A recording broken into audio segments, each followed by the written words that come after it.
Hello, it's the vlog number 11, the 11th vlog. Yeah. Um, I'm doing this a little bit later than usual.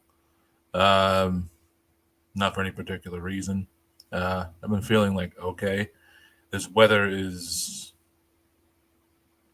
fucking shit. For I don't know what I have never come across like a consistent reason for why like humidity is bad. I know like for people who have dysautonomia, the humidity is pretty terrible. Um, for me, it just makes me like extra irritable or something, and it's very difficult to sleep. And it is uh, it exacerbates some things like some of the pressure. Like sometimes I feel in my head. I think. Um, but overall, like this week wasn't too dreadful. Um, Sleep has still been one of my number one issues. Just falling asleep during the middle of the day, which probably my fault. I don't pace that well, and like so, and it's not like hyposomnia or anything like that. Um,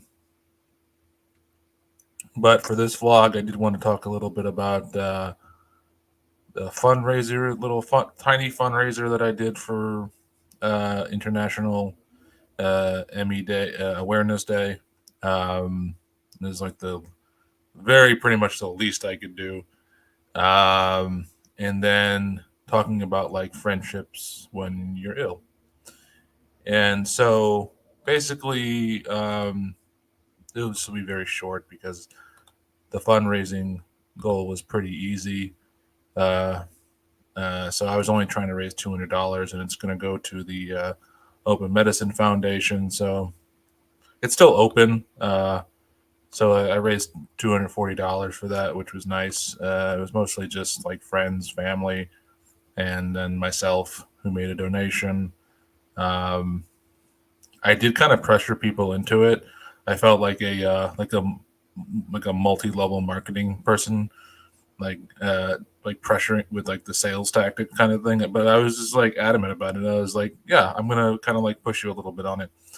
Um, and I don't think that's a terrible thing, especially since it's not like I'm asking for them to like front like my gambling habit, which I don't have, but like I'm just asking them to like really just become really in reality if they didn't donate but they just became um, more literate on the subject, that would probably go much further than $240. Obviously, I mean that may like cover the printing paper uh, at the Open Medicine Foundation.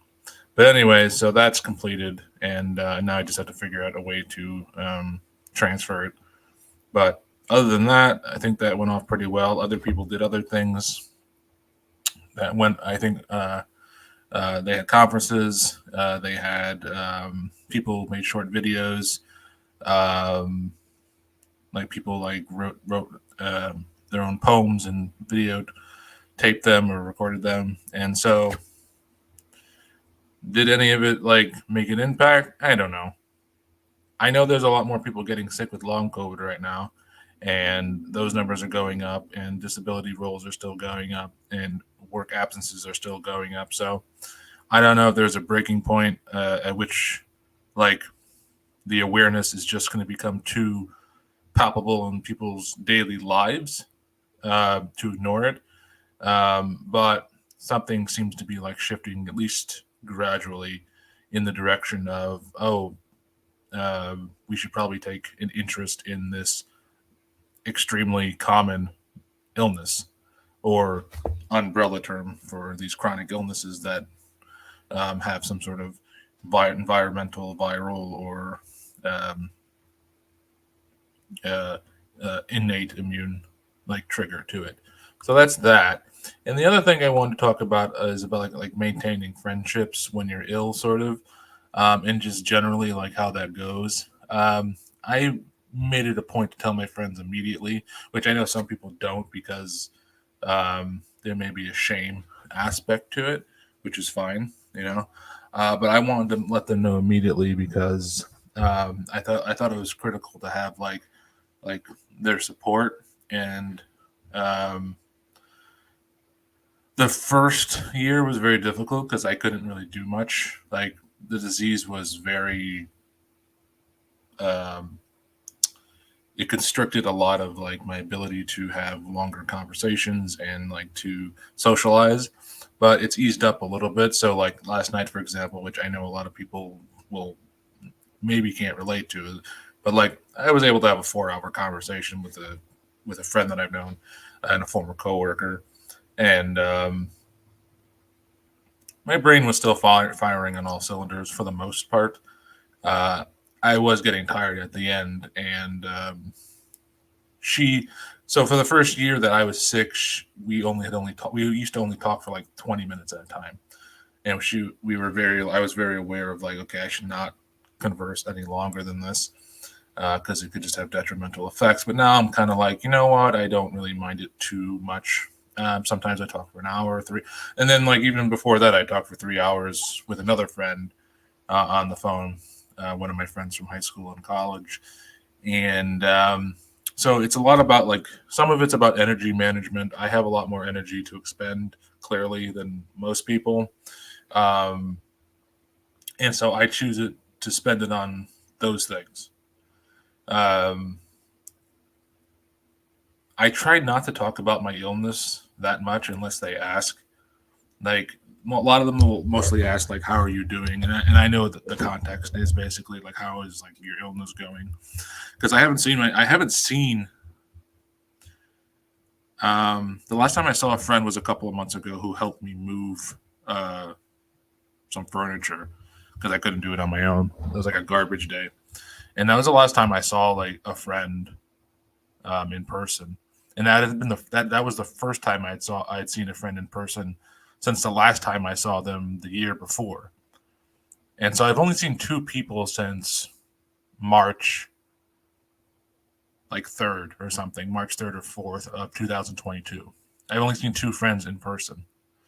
Mostly it's via phone or via like Zoom or Skype or whatever, some sort of video chatting.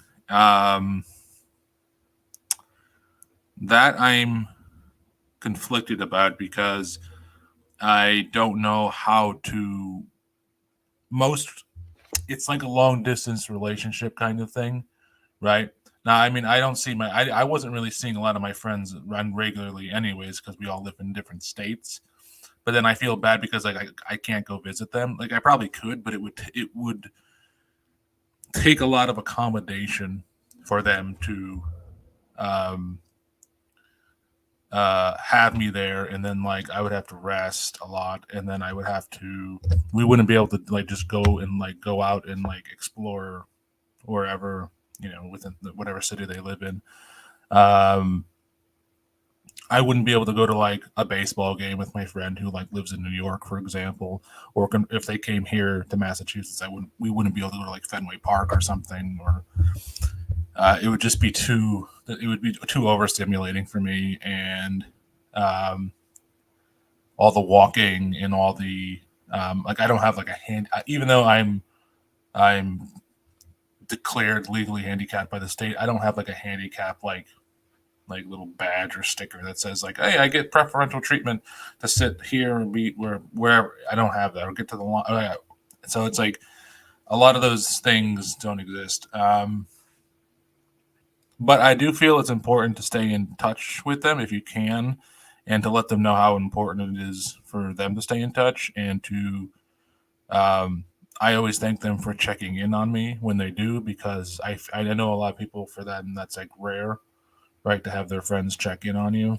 And so like I'm thankful for that because um, first off, it lets me know that they care, and secondly, I know that a lot of people who get ill, they sort of get abandoned by their friends because they either don't understand, or I think it's scary for them.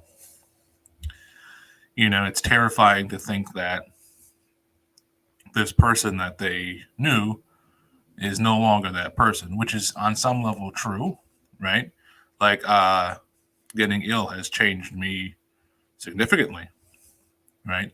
From not just only like my physical appearance, but how I perceive what like a day looks like for me, what my life projection looks like for me. Um, like like social objects like money for me like really don't mean much. I know I need it to exist, but like it's not like something like, oh, I'm gonna save up in my IRA and have a or whatever. So it's like the relatability factor between friends is very um becomes skewed, and it becomes more unparalleled than it would if like how like people are always worried about like I'm behind my friends and they've gotten married and they've had kids and they've owned a home or whatever. So like this is that like times a zillion, right? Because like you can't do these things generally speaking at all, if you, especially if you can't work, right? Now I don't necessarily give a shit about not working. I don't like that it's not my choice. It's the same thing with other things. Like it's not like I don't like that it's not my choice to like not have kids or whatever or get married because it's just be extremely difficult to do those things. And I don't know how much of an impact it would have on my health, right? And so I feel the same way about like interacting with my friends. I don't know how much of an impact I would have if I was going to be like, well, I'll take the train down to Connecticut and we'll hang out and for the weekend. It's like I don't know what that would do to my health. I know an hour-long conversation doesn't do anything. I know that even a 3 hour long conversation, I don't like suffer much from that. I've had some bad blowback from it, but I know that like having to worry about getting on a train, especially since I'm extremely still very COVID cautious. Um, uh, there's just a lot of unnecessary worrying that I have that I don't need to go through if uh, if I just sort of accept the fact that my friendships are now not a different level. Like it's not like we're lesser friends, but like our the degree of interaction. Like and I feel like I miss out a lot too. Like my friends have a podcast, and I used to go on it when I was healthy, and then I also would occasionally appear on it, like in a smaller roles as uh, it's like a comedy podcast or something like that. And I used to record things when I got sick. I would record like characters, and then they would insert them into the show, or I would only be on for like maybe 10 minutes as like a special guest or something. And now I really can't do it that much anymore. Um, so you kind of have to like pick and choose like how you want to be involved, and I think it should be more of a open, fluid conversation as like what that looks like. Most of my friends are extremely accommodating though, right? Like my last friend I talked to, I was telling him how um, self-conscious, even though I'm not I'm not like an extremely self-conscious person, but like in terms of what others think of me per se, right? But like I was just telling him that like I would feel weird if like we had to go out and all of a sudden like I maybe didn't have like the physical strength to like walk long distances, and all of a sudden like you had to wheel me around in a wheelchair, and it's like one of those things where I almost don't want to have them see me in a way they've never seen me before, which is why talking on the phone makes it easier because they don't have to like visualize what I look like when I'm not feeling well, or and it's not to protect them per se, it's really more to protect me, right? I don't want people to go, oh, that's my sick friend, right? That's the friend who's ill, that's the friend who is um, he can't do as much as anymore. So and I know they don't think lesser of me, but in the realm of like sociality, they might, right? In the realm of like, well, this he can't participate in the things that we do that make us a socially cohesive group anymore, right? And so if you have like a friend group, um, I don't feel like I'm being squeezed out of it. I don't because I don't think anyone's doing it, I think it's the illness doing it. I think it's the limitations of my illness that is forcing that. And but you do feel it. You feel like you're not part of it anymore. You feel like you're sort of like, dropping in by a parachute into their lives rather than like being, like centripetal to it. So it's like where you're in like the same orbit. Um, so I don't know how to like necessarily, um, because the disease is like fluctuates so much sometimes that it's very difficult to navigate. Sometimes I talk to my friends way more frequently than I did when I was healthy, and then other times I go maybe weeks or months without hearing from them or speaking with them because I'm just not feeling well. I'm not feeling up to it. Um, but talking is my preferred method of socialization because it allows me to like express what's going on in my life. I'm already a very social creature by nature, even if I'm an introvert. Introvert just means I like to stay home. But like I'm still very talkative and like loquacious and all that bullshit. You know. So I think really if again I'm talking from someone who is more like on the milder side, right? I know people with severe. This is not. I mean, I know they lose a lot of their friends as the years go on, and a lot of their support. I worry about that sometimes, but then I think to myself, I was like, well, if it happens, it happens. I mean, what can I do about it, right? I can't like make my friends um, uh, stick around or whatever. I would say the other issue that worries me sometimes too, or rather just gets me kind of down, is that like my friends have kids, and like I don't get to like be part of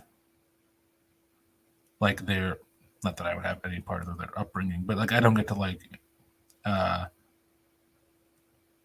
be a familiar person in their life. So like one of my friends has a daughter, and the last time I met her was when she was 3, and now she's 8 or so, right? I mean, so she was about to turn 4, and now she's 8, and so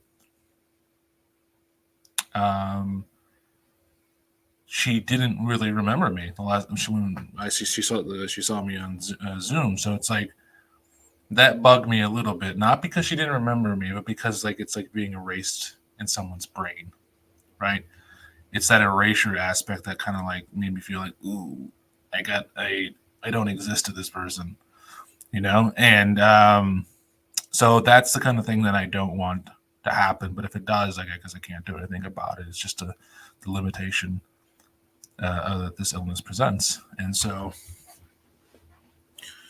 that's pretty much all I have to say. Just to summarize, the fundraiser goal went well, and friendships are really difficult to maintain, especially when um, maybe it can no longer be 50-50 anymore, or 60-40 or 65-35. It's not like on a normal friendship day, sometimes one person's like in any relationship, one person's maybe carrying it more than the other, but then it balances out in the end.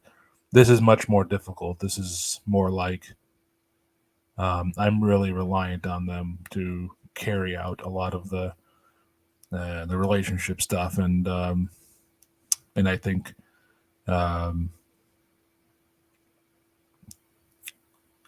it's harder for me to be like, well, I'll carry 80% of the load on this day, uh, when I'm, especially if I'm not feeling well.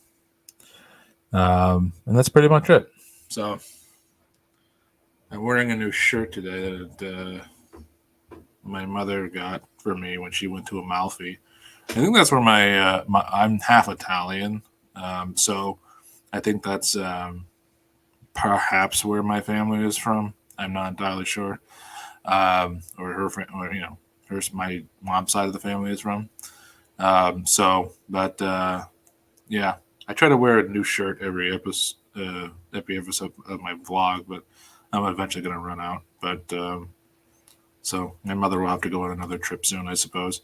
Anyways, that's pretty much it. I'm going to try to cool off a little bit because it's still very sticky right now. And that's it. Bye.